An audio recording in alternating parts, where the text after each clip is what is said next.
Hi, welcome to my review of Target for today.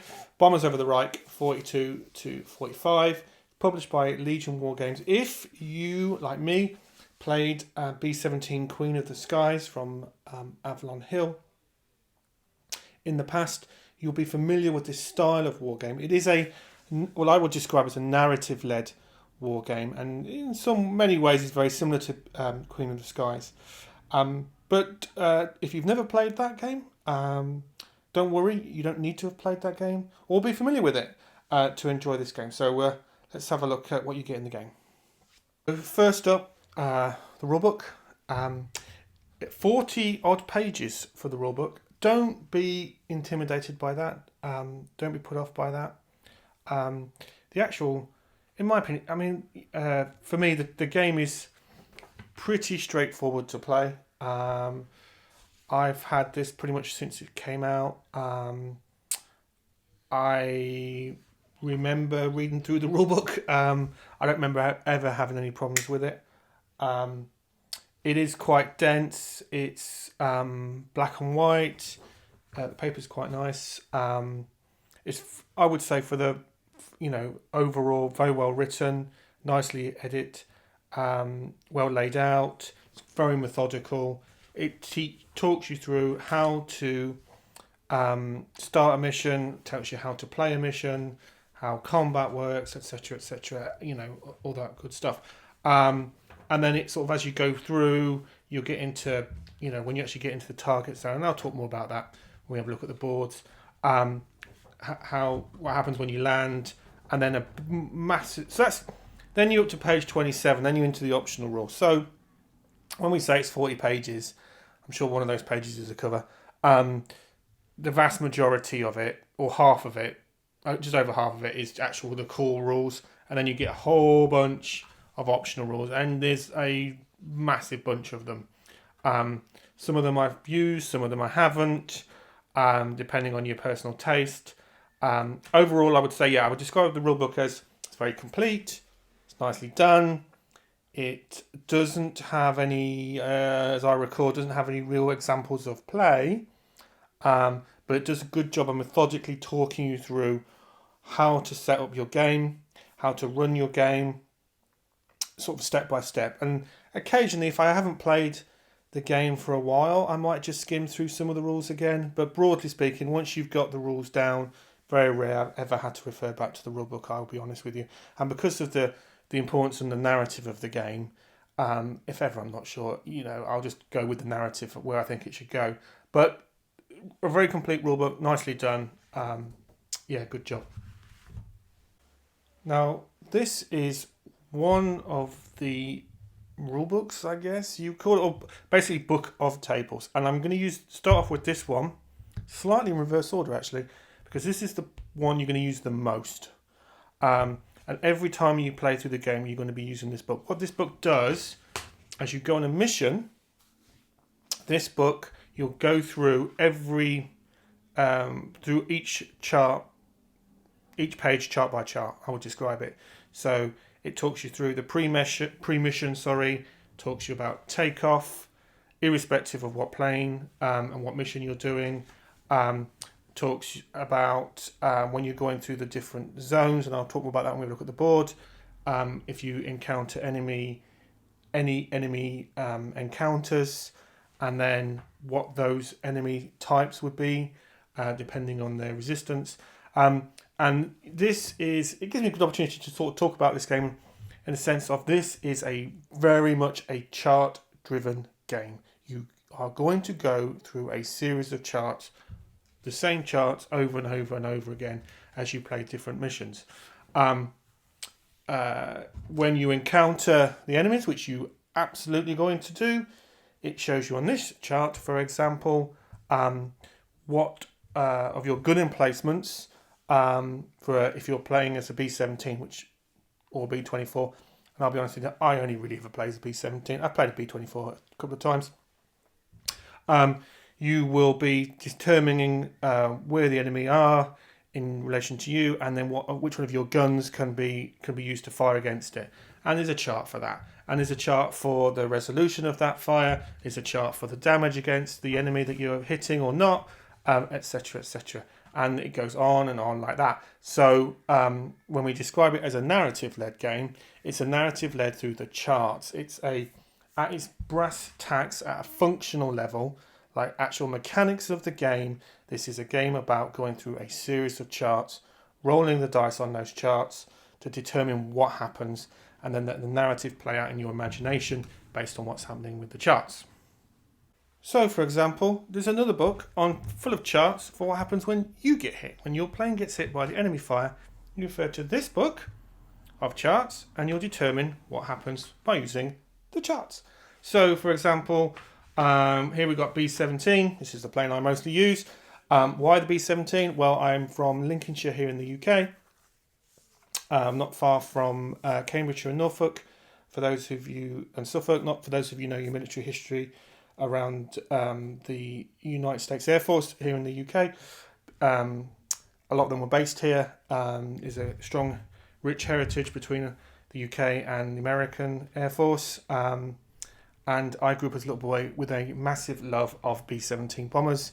I've seen them fly. They don't live too far from Duxford Air Base, Air Museum. They have a B-17 there, etc., etc. I love the B-17. I'll be honest with you, it's part of the reason I love this game. I absolutely adore that plane, and everything that goes with it.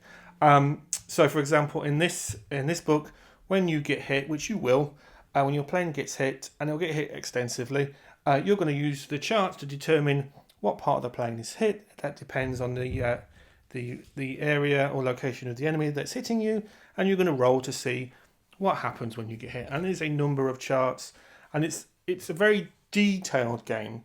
So not only is your plane being hit, but you'll need to determine where your plane is being hit. So what area? So it may be, for example, the nose or the pilot compartment or the bomb bay. You're getting hit there. It's not so good, especially if you've got the bombs still in the plane. Might be hitting the tail, the wings, etc. And then when you determine that, you can determine what happens actually, what level of damage is created on that section. So, for example, the tail section, if we just look here on this page that I've randomly come to, if you're hitting the tail, your tail gunner might be hit, and there's another table to determine what happens to the tail gunner. Maybe that the rudder's hit, and that will have a knock-on impact onto other tables, etc., etc. It's all quite straightforward, but it's very detailed, and I'm going to say this word a million times in this review, there's a table for it. And that is, I'll come to the end, where I think about that, but that is the type of game, very much the type of game that it is. And in this book, no surprise, there's a massive series of tables to determine your target. So you'd actually, I've done these in slightly wrong order, but you'd actually use this book fairly early, because when you go on a mission, you're going to determine the target for the mission, what's the objective, and depending on what campaign you're playing, what year you're playing, etc., you'll randomly determine the target.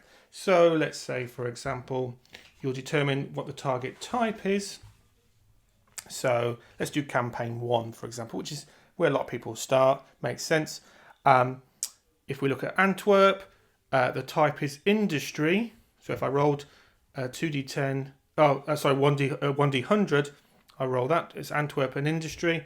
And then I will go to the Antwerp page, which is several charts along. I could skip to it if I knew exactly what page it was. Here we go. Antwerp, there we are. So it's only 4 zones. It tells me the dice modifier to the fighter resistance for each of those zones. Some of the locations, like for example, this one here is a 12 zone location. That is Anklam. I hope I'm pronouncing that correctly. And there's one down here in zone 13, for example. So you have pages and pages of those. Now the truth is, when you actually play in the game, even though this page is huge number of pages and charts and tables and all that sort of thing, the truth is you won't use this too much, because you'll basically determine your destination, your target, really quite quickly. What this is full of all the different types of location, the types of targets that there are. So you do not go through this page by page. For the most, and that's true for the most part of all the rule books, all the chart books except for the games table one. So you've got, if I lay them all out, you get 4 rather intimidating looking, technical looking rule books of charts and rules and so forth. The truth is that this is pretty straight. It's an extensive read, I will be honest, but it all makes sense. And once you've read the rules and you've done one mission, you'll be away. Then this game tables you're using extensively because you're going to be using it every mission, extensively through the mission. But the other 2 books, you only use them at specific times. So the when you're hit, and then when you determine your target, which is your mission at the beginning of the session. Now this is the game board that you're going to be using extensively through the game. What this shows me as a player is the number of zones to my target. And remember, you'll determine the number of zones based on the mission, its location. So it might be, my mission might be 4 zones or 9 zones or 12 or 13, whatever. My plane flies from zone to zone to zone. When I go into a new zone, again, I'm going to be using those rule books, those chart books to determine what happens in that zone. So, for example, I might go into a zone and there's no enemies there. And that will be determined by the chart for that encounter. That'll be modified by the zone I'm in and the location I'm going to. Some locations are more heavily defended, some are less, etc. You might get a milk run and have a very easy time of it. You might get quite the opposite and have a really hard time of it. And using the charts in the rulebook, you'll determine what enemies you're going to encounter. And let's suppose I encounter a lone FW190. Again, using the charts in the book, that would tell me, I'll roll to determine where it's attacking from. And let's say, for example, it's attacking from 12 o'clock high. There we go. 12 o'clock high, it's just there. I put these large counters, they're really nice. Nicely done, the artwork is superb. Put them on a 12. And then that tells me where the enemy fighter is attacking from. I will get to defend it. They're called a flying fortress for a good reason. It has a ton of guns, and using the chart and the rulebook, it will tell me what guns can be used against that target location, irrespective of the type of plane it is. It's the location it's coming from. So 12 o'clock high, and let's suppose the table tells me that I can use the chin turret. Actually, the B-17F doesn't have a chin turret, but I could, if it did, let's say it's the G model, I'd have a chin turret. I could use that chin turret. Again, there's a table to tell me what dice roll I need. I roll the dice to determine if I get a hit. If I get a hit, I determine what happens to the plane. Sometimes I might get like a glancing kind of hit. I'll describe it as, and that will throw the plane off. It will still attack me, but it might attack me with a modifier, and there's a chart, and then again for that, and that will determine, then I'll roll to determine if they hit my plane. If they do, I roll on the other charts to determine where they hit. It's all relative to its location, and so forth and so forth. So you use this extensively. It's really nicely done, very clear, all the locations of the enemy. The artwork is superb. The artwork is superb of the planes, very authentic. It feels in context of the game and the setting. There are a number of planes that you can choose between. Like I said, I'm normally flying B-17s. And there are a whole host of, as I lean over the mic, there are a whole host of enemy type planes that I can encounter. So we've got a 210 there, we've got a 152, we've got a Messerschmitt 110, and so forth and so forth. There's a 410, for example, as you would expect, 109s. So there are a wide variety of planes that I'm going to encounter. Again, that's somewhat dependent on the mission that I'm taking on, and the target area, the target I'm flying to, as to what's in those zones. It all plays out very quickly, actually. Well, the one thing I would say, sometimes you'll encounter, let's just take an argument, you might encounter 2 or 3 planes. They will attack you multiple times unless you shoot them down, or they leave because of combat. and you might encounter several waves. So you might be hit by numerous planes in rapid succession in one zone, and they can inflict, depending on the dice rolls, quite significant damage to your plane, which can result in you losing the plane, for example. So I don't want to make out that it's a depending on the mission. Some missions you can encounter very little, and others you're going to encounter wave after wave, and it's really punishing. And when it gets like that, you do feel very attached to your plane and to the crew. It can be, it really creates that rich narrative. So this is another one of the boards that you're going to be using. This will tell you your crew, and you put them into different locations and the condition of that crew, so they may get injured, suffer frostbite, etc., etc. It also tells you, because you're not flying completely solo, even though you're only managing your plane, you're very much part of a larger formation.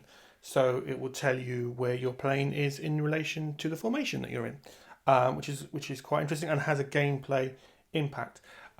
You get a whole bunch of these for the different planes. So this is a B-17F. This is the plane that I'm type that I'm playing at the minute. You also you get this, for example, let's just unfold this one right here. That's a B-17G, for example, and there are more. You get, which one have we got here? Okay, here's a B-24. B-24, for example, and there are a number of planes that you get in the game. They are all, those American heavy bombers. So we've got a YB-40, and it's up to you. You can, in theory, you could have simultaneous campaigns, simultaneous missions if you prefer. I still stick to one plane. I'm running through a campaign at the minute. I've done a whole bunch of missions with one plane and the crew. I've had some crew losses, I would say, but the actual plane is still intact. Several missions in, which is great. You also get some other player aids and sheets. So, for example, this is a 42 and 43 game formation board. If you want to use that. And here's my mission sheet. For example, you will get one of these per types of plane. You'll need to make copies for yourself and print them out, but it helps you manage your and keep a record, a log of your campaigns and of your mission. So, for example, this here, I record the ammunition I've got, the names of all my crew. I name all my crew. It helps make me feel attached to the crew, and it's with great sadness when one of them gets injured or gets hit. And there's always a kind of, when you're rolling on the charts, there's always that slight lump in your throat as to what's going to happen to your crew. The city target, the base location, etc., etc., etc. So you can fill one of these in for every mission that you do. Again, like all the player aids, like a lot of the components of the game, very high quality. I've played this game hundreds of times, I would say, and had it a long time, and it stood well the test of time. Everything's nicely, neatly laid out. It's all very clear, all very, very well done, high quality components, definitely. Actually, how I play the game, how I record my missions and the progress of my crew, is I bought this notebook, and as you can see, it's sympathetically themed to the content I'm playing. So, and I record every single thing that happens in my mission. I record the number of kills from each crew member. I record what happens in each zone. So I can see here, I played, the mission was in August 1942. The target was Emden. The type of target was industry. I was in the high cell. I was bomber number 7. I was the cell leader. There were 7 zones. I had some fire escort. Weather great. Takeoff was great. And then I record what happens in each zone. I record what encounters I find. And then if I underline something in red, it means something really bad's happened. So I can see here that the compartment was hit for the pilot and the pilot's got no heat. I can see the right tail was hit. I can see what impact I have to do.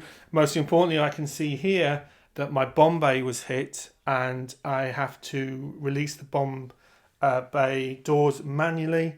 And it's just, and it's, I would record when I played this, and this is a few years ago this now, so I can look back at my mission and remember some of the most sort of eventful things that happened. Now, you don't have to do all that. That's what I do. I enjoy this sort of record keeping. I enjoy the sort of narrative that it gives, and I always felt like, because of my love of the topic, that I always wanted to look back and remember some of the missions that I've been on, and just sort of do that. And in a way, I think the game has this sort of we call it a war game. It's definitely a war game for me, but it's somewhat RPG in the sense of I get really attached to the plane, I get attached to the crew, I record what happens to them, I record every sort of narrative moment, and that for me is one of the key things I like about the game. So concluding thoughts, I love B-17 planes. I love everything to do with World War II aircraft. I'll just be upfront about that. As a little boy, I loved going to aircraft museums, air shows. Living here in Lincolnshire, we're lucky enough to see planes fly over, and some fantastic air shows. I love everything to do with this subject matter.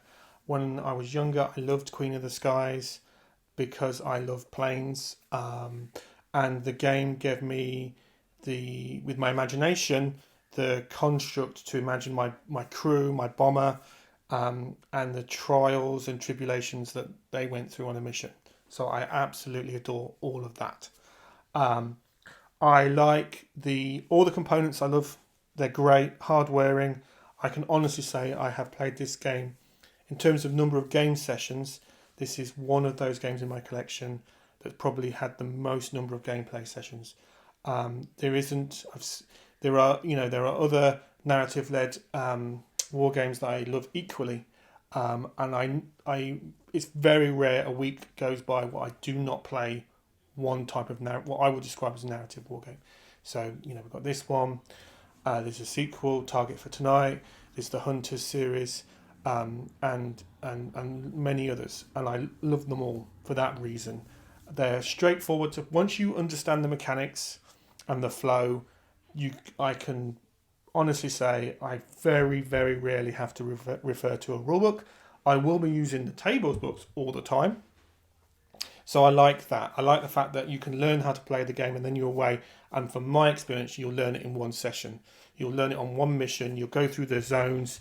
You'll encounter enemy planes. They'll shoot at you. You will shoot them down. You'll get to the target. You'll get hit you'll roll for flak. You might get hit by a little bit of flak. You'll work out how to drop the bombs. And then you'll return home and you'll go through it all again. And actually, from a narrative point of view, I often find it's the returning home back to base that's the most dramatic, because you've dropped your bombs, the mission's done, are you now going to get home? And I think it does make you appreciate the fragility of the situation for those crew members. The fortress could withstand a lot of damage, and you certainly can in the game. And it will be, I'll be honest with you, it's with a heavy heart when your plane gets shot down. And I think that makes you, as a player, as someone enthusiastic and interested in this period of history, it makes you appreciate that. And for that, I really enjoy the game. Like I said, there have been moments when my plane has just about scraped through. And I definitely felt I felt very tense playing the game. And that was great, because it does make you appreciate this period of history greatly. I'll also be honest and say, because of the level of charts you'll need to go through, and it's a very chart-driven game, so you're obviously going to be going through charts. That's not going to be for everyone, I will be honest with you. And also, I would say, when you're going through those charts, the decisions you make in this game, it's more about going through the charts and the narrative unfolding, as opposed to you making a fundamental decision that affects those charts. You don't get to decide which zones to go into. You have to go through them in order. The game tells you what's going to be in those by the dice you roll. You don't get to decide how to best fight those enemy planes. The game tells you which guns you can bring to bear to shoot at them, etc., etc., etc. There's nothing you do to help determine success, more chance of success or not. You go through the game, and the game tells you what happens based on the dice you roll in those charts. I enjoy that, but I recognise that maybe for some gamers who want more of a game with a lot of decision making and feeling intrinsic to the experience, then that's not going to be for you. Likewise, if you don't like going through books with lots of charts, this game's not going to be for you. The only quibble I would have as a box product, the only one, I wish that the charts in the games table book were not in a book form. There are other narrative-led war games where they have similar sort of ideas around choosing charts, but they're on player sort of aids, and you just have them in front of you and you flip through them quickly. What I find with this game, you're going to use going through that book backwards and forwards quite a lot. Now there are I haven't actually looked, so it shows you how much that doesn't bother me, but I understand why it might bother some people. There are probably charts you can download from Board Game Geek. So if you want to print them out, you could probably do that. You could probably photocopy them, copy them out of the rulebook if you so desired. It's literally the only quibble I have. But I recognise that it might not be a game for everyone because of the heavy, the fundamental nature of what the game is. But I would say to those people is it really is. It's just not for you. It's not a case of that makes the game less fun, in my opinion. It just means it's a very focused game on the mechanics and the way the game plays, and that's what it is. It's not trying to be everything for everyone. Overall, like I said, great quality components. Everything's well written. I've never had any problems playing this game. I love the theme. I love the missions I go on. I love the way that I record everything. That's personal. Not everyone's going to want to do that. I do. It's part of my enjoyment. I love everything about this experience. As I said, there's not really a week. Certainly, I will play this multiple times a month. And like I said, it does make you soberly, I think, appreciate through the mechanics and through what can happen to your plane that you have no control over. It makes you appreciate, I think, the events these crew went through, and I think that in itself is a worthwhile topic for a game to cover. So that's it. So great stuff. Hope you enjoyed the review. I will also review Target for tonight. I have that on the shelf. And thanks for watching as ever.